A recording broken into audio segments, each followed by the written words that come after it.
이 만찬도 잔치거든요. 그래서 잔치를 오늘 주제로 말씀을 드리려고 합니다. 자, 우선 오늘 성경에 보면은 장소가 소개되어 있습니다. 장소 중요하죠. 우리가 성경을 읽을 때에 어디냐 장소를 보는 것은 성경을 이해하는 데 매우 도움이 됩니다. 장소, 이것은 갈릴리 가나입니다. 지도를 한번 보시죠. 여기 빨간색으로 원형의 이름이 적혀 있죠? 찾으셨어요? 가나, 그죠? 가나. 그리고 혹시 오른쪽에 보면은 약간 파란색으로 돼 있는데 여러분 갈릴리 호수가 보이죠? 그러면 대강 어디쯤인지 아시겠죠? 가나 아래쪽에는 조그마한 그런 글로 나사렛 이렇게 쓰여 있는 것을 보실 겁니다. 예수님의 고향이 나사렛이죠. 그 북쪽에 있는 곳이 가나입니다. 가나. 원래 이 갈릴리 가나는 그렇게 알려진 곳은 아닙니다. 여기 보시다시피 뭐 통행로가 있는 곳도 큰 대도시도 사람이 모여 사는 곳도 아니고 그렇다고 특산품이 나오는 곳도 아니에요. 이 이름 가나는 그냥 들풀 그리고 갈대 이런 말이에요. 뜻이 그냥 보잘것없다, 그냥 흔하다 이런 뜻이겠죠. 갈대, 누가 갈대를 뭐 이쁘다고 하겠습니까? 누가 들풀을 뭐 이쁘다고 막 찾아가겠습니까? 그와 같이 가나 이곳은 뭐 뛰어난 사람도 없고 유명한 사건도 없고 성경에서도 이 가나에서 일어난 사건이 유일하게 물이 변하여 포도주 된 이 기적만 소개되어 있습니다. 이 가나 보세요. 우리는 우리 교회나 우리 가정이나 또 혹은 우리 심령도 마찬가지일 줄 압니다. 물론 어떤 이는 원래부터 돈을 많이 가진 부모 밑에서 태어난 이도 있고 아주 머리가 좋은 사람도 있고 그리고 공부를 잘하는 사람도 있고 아주 정치력이 뛰어난 사람도 있고 이렇게 저렇게 사람을 모으는 장악력이 있는 사람, 친화력이 있는 사람도 있겠지요. 그런 분들 보면은 부럽죠. 야, 어떻게 저렇게 저 사람은 인기가 있을까? 어떻게 저 사람은 저렇게 부모를 잘 만났을까? 이런 생각이 들기도 할 때가 있을 겁니다. 그러나 한편 여러분 가나에서 예수님은 첫 표적을 행하셨다. 기적을 행하셨다. 우리 사람들에게 눈에 띄지 않은 갈대 같은 존재, 들풀 같은 존재, 그리고 누구에게도 알려지지 않은 무명한 우리와 같은 우리 가정과 우리 교회와 우리들 가운데도 주님이 찾아오시면, 주님이 함께 하시면 놀라운 기적이 일어납니다.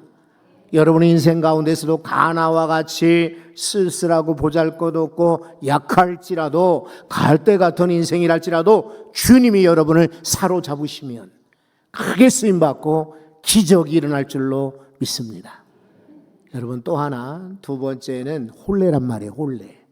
결혼 예식, 축제입니다. 이곳에 일주일 동안 보통 유대인들은요 저녁 시간에 잔치를 합니다. 먹죠. 그리고 마시죠. 춤추고 노래하고 어울려서 그리고 그동안에 살았던 이야기들을 나누는 잔치 자리입니다.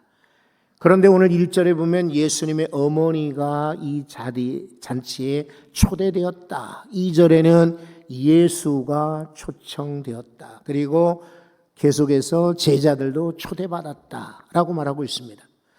성경에는 순서가 기록된 그 순서가 중요합니다.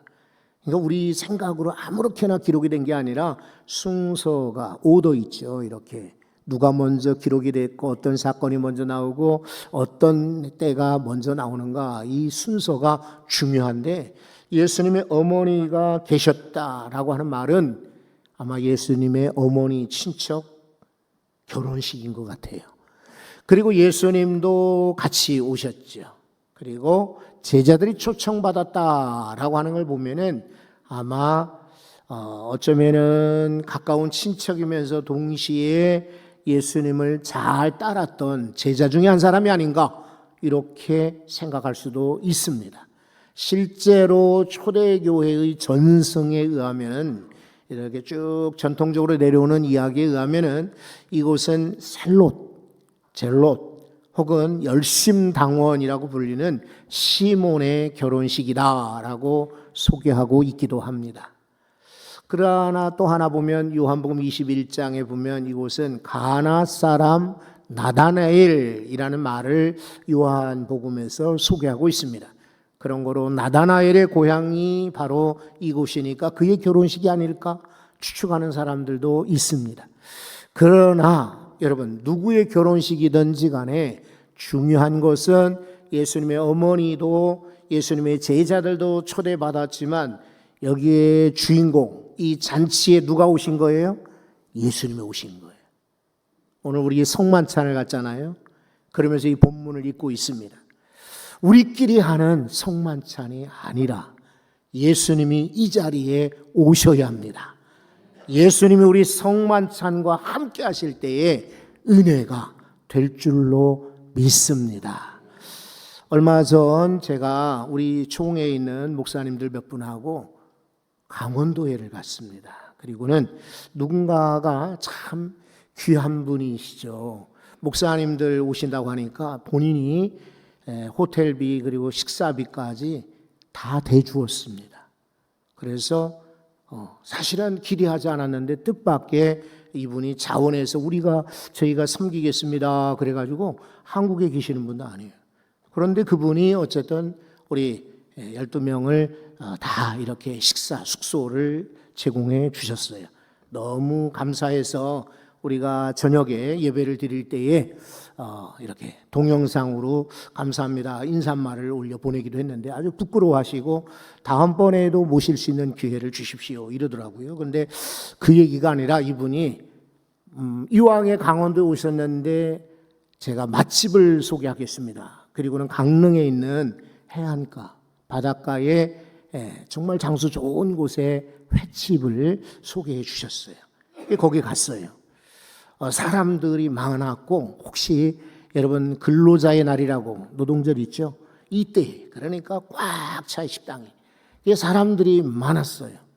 그런데 여러분 참 식당도 뭐 전경도 좋고 바닷가 바로 앞이니까 그리고 섬기는 이 서빙하는 분도 굉장히 친절하고 계속 웃으면서 섬겼어요.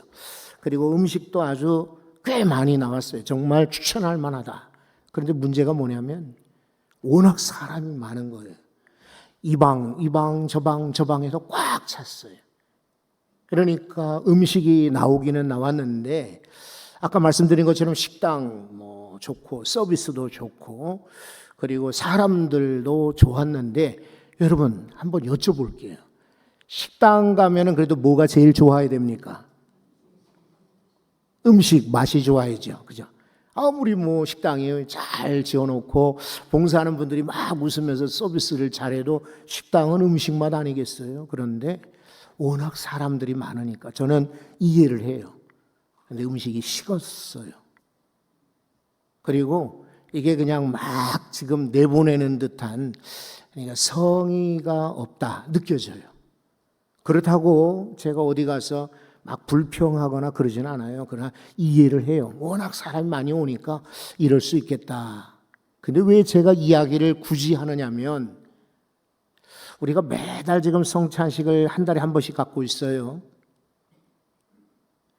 이게 한 번, 두 번 할 때는 좋겠다. 정말 나에게 은혜가 된다. 감동이 된다. 그럴 수 있는데 이게 매달 이어져 오게 되면은 습관이 되고 타성해졌게 된단 말이에요. 그냥 또 그러려니 하게 되는 거예요. 여러분 그거 아니죠? 정성껏 정말 나를 위해서 저분이 요리를 해 주었구나라고 느껴지는 음식하고 그냥 많은 사람들 오니까 여기 드세요. 드세요. 이런 거하고는 돈 차이를 떠나서 그냥 감동이 다르죠. 오늘 성찬이 혹시 우리끼리만 모여서 잔치하는 만찬이라면은 아무 소용이 없어요. 주님이 계셔야 오늘 만찬이 내게 뜻있고 의미가 있고 감동되는 잔치인 줄로 믿습니다. 주님을 초청하십시오. 오늘 성찬에 참여할 때 기도하셔야 돼요. 저도 물론 기도하겠지만 여러분도 기도하시기 바라요. 하나님, 예수 그리스도께서, 성령님께서 이곳에 오셔서 우리의 성찬이 정말 귀한 자리가 되기를 바랍니다. 이렇게 기도할 수 있기를 소망합니다. 여기 세 번째 관심 가져야 될 것은 포도주입니다. 가나 이야기를 드렸고 초청받은 사람 중에 예수님이 중요하다 말씀을 드렸는데 그 다음에는 이 잔치에 빠질 수 없는 것이 포도주입니다. 유대인의 그래서 격언에도 잔치에는 포도주가 끊어지지 않게 하라 이렇게 주문을 했습니다. 여러분, 이스라엘 사람들은 먹을 때에 잔치할 때 포도주가 떨어지는 법이 없는 거예요. 그런데 오늘 3절에 보면 이 집에 하필이면 포도주가 떨어진지라. 아니, 잔치에 이게 아주 빼놓지 못할 아주 굉장히 필수 그런 음식, 음료가 되는데 포도주가 떨어진 거예요. 큰일 났죠? 여러분, 잔치에 포도주가 꼭 있어야 되듯이 우리 성도들에게 포도주, 오늘 우리는 작은 잔에 잠깐 포도주를 마시지만은 양이 문제가 아니에요. 그 포도주가 의미하는 것이 무엇인가? 포도주에 어떤 영향력이 있는가가 중요해요. 전도서를 한번 제가 찾았는데 전도서에 보면 10장 19절에 이렇게 말합니다. 잔치는 희락을 위하여 베푸는 것이요 포도주는 생명을 기쁘게 하는 것이다. 여러분, 포도주는 왜 마시나요? 기쁨을 주기 위해서다. 전도서의 말씀과 같이 오늘 여러분 이 성찬의 포도주를 드실 때에 여러분 마음속에 정말 때로는 짜증도 우울함도 또 때로는 외로움도 때로는 귀찮음도 있지만 변하여 기쁨이 되시기 바랍니다. 또 마태복음에서 26장에 보면은 예수님이 성만찬을 행하실 때 포도주를 나누시면서 이렇게 말씀하셨어요.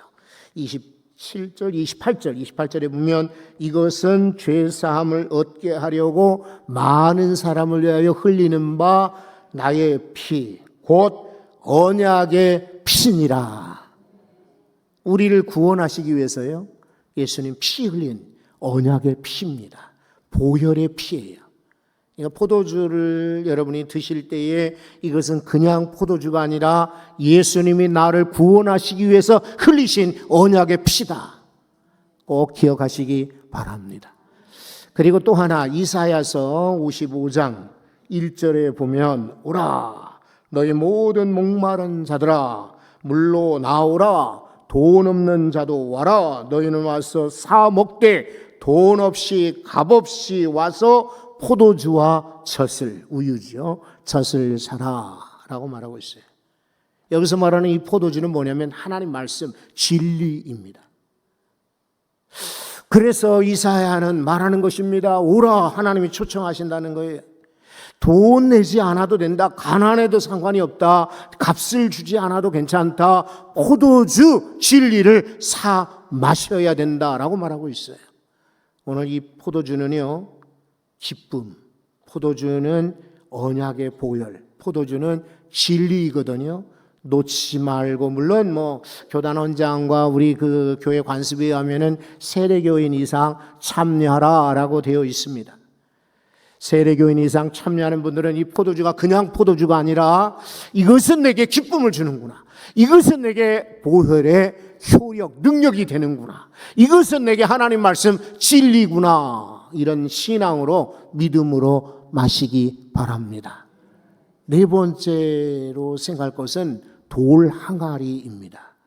여러분 5절 말씀을 한번 보십시오. 마리아 예수님의 어머니가 하인에게 이르되 너에게 무슨 말씀을 하시든지 그대로 하라 하니라. 그리고는 6절에 보면은 거기에 유대인의 정결 예식을 따라 두세 통 드는 돌 항아리 몇 개라고 그랬어요? 6이 놓였는지라. 원래 집집마다 항아리들이 있어요. 이게 뭐냐면 유대인의 정결 예식, 외출하고 돌아올 때, 그리고 또 이제 손님들이 올 때는 손을 씻게 돼 있거든요. 그러니까 정결하게, 위생 때문에도 그렇고 몸을 정결하게 한 다음에 이제 식탁에 앉도록 그렇게 하는 거예요.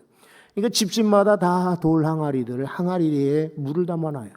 집에 우물이 있으면야 다행이지만 대부분의 가정에는 이스라엘 땅에는 이 물을 길러다가 먹어야 되기 때문에 그렇게 실제로 우리처럼 수도가 있거나 뭐 펌프질을 하거나 우물이 나오지는 않았던 거예요. 밖에서 우물물에서 가져다가 채워놓는 거예요.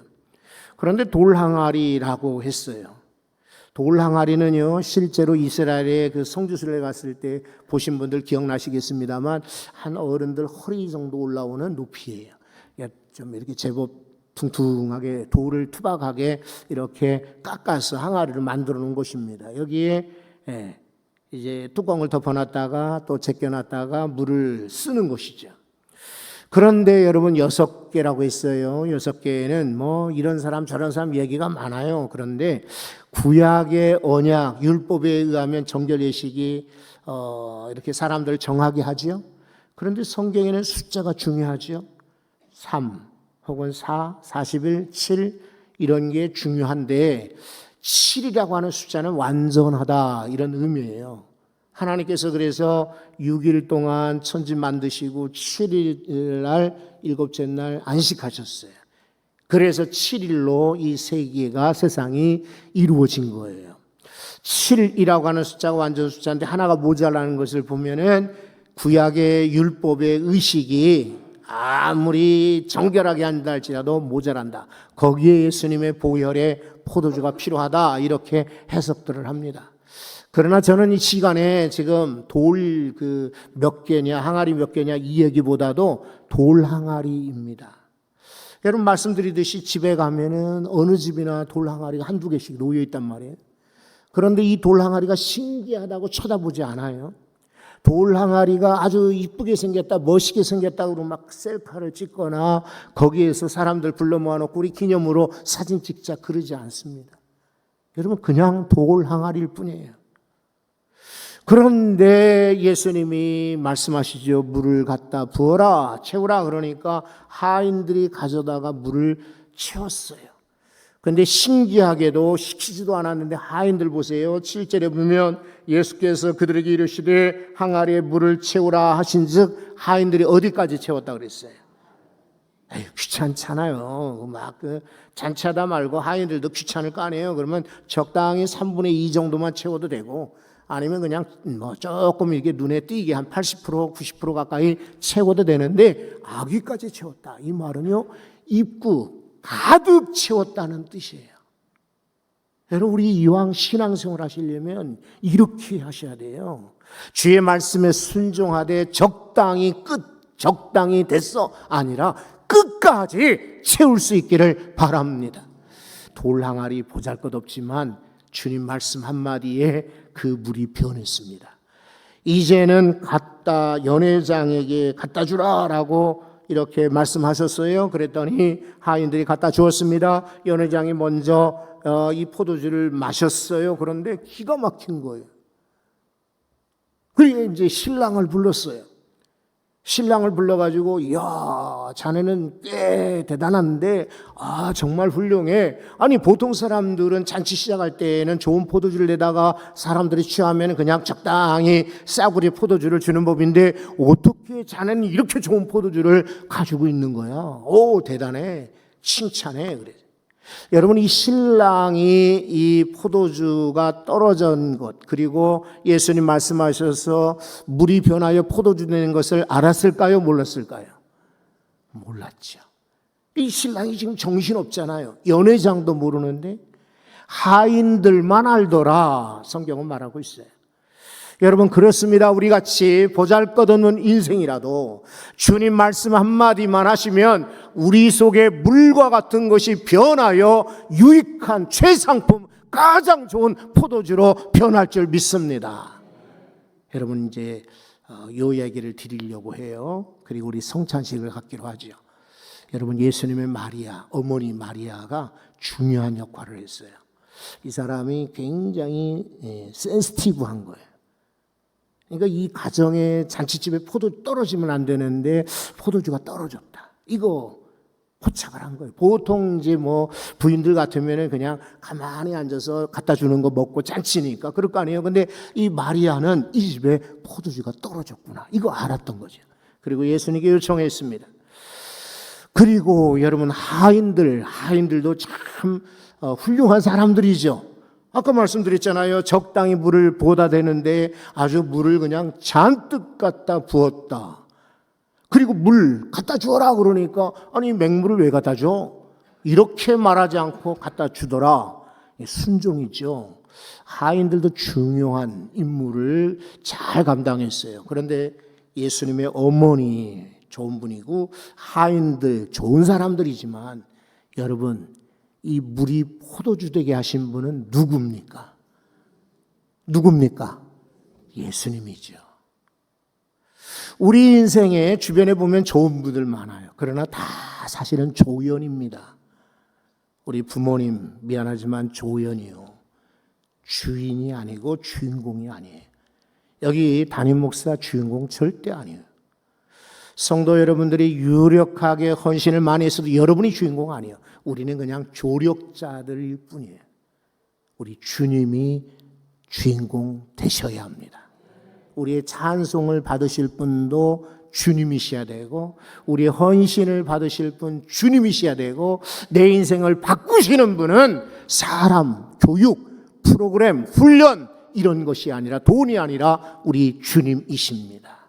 주님이 돌 항아리 같은 가나같이 사람들 거들떠보지 않는 이곳에 오시면 물이 변하여 포도주가 되듯 여러분의 인생도 환히 변할 줄로 믿습니다.